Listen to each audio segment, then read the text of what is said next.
Have you ever walked through a museum, perhaps the Art Institute of Chicago, and noticed a giant pile of candy lying on the floor? You might have been tempted to try to sneak one of those pieces into your pocket, but I'm here to tell you, do it. They're absolutely delicious. And that's exactly what the artist wanted you to do.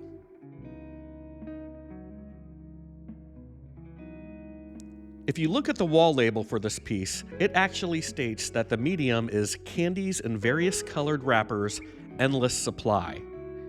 And what is better than a piece of art made up of an endless supply of candy?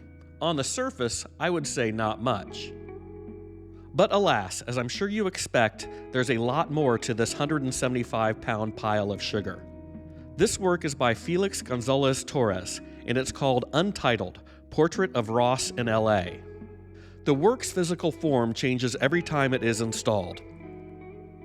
And that same wall label will list its dimensions as variable, but suggests an ideal weight of 175 pounds.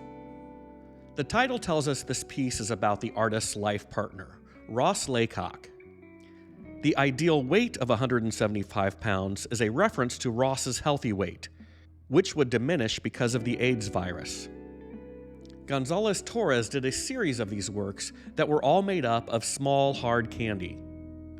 And if you think about the AIDS crisis and how it was portrayed by the media in the late 80s and early 90s, we often think of sensationalized photographs or jarring statistics.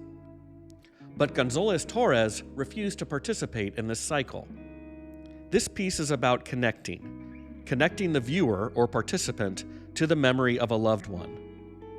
The most important things in Felix's life were deteriorating and changing every day. And so he didn't want to make a static memorial. He wanted something that would change, disappear, and be unstable.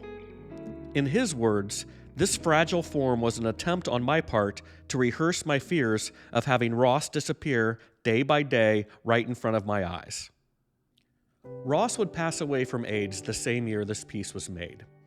And Félix González-Torres would pass away from AIDS just 5 years later.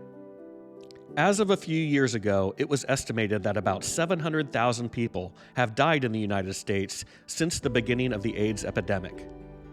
But Felix's work reminds us that those victims are so much more than just statistics.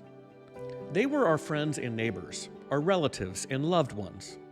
So next time you see a pile of candy in a museum, don't hesitate to go up and grab one. But take a moment to think about the artist, his partner Ross, and the more than 700,000 people we have lost to this terrible virus. Thanks so much for watching, everyone. This is my attempt to cover 30 artworks in 30 days. If you like this, please consider subscribing, and I look forward to seeing you on the next one. Ciao.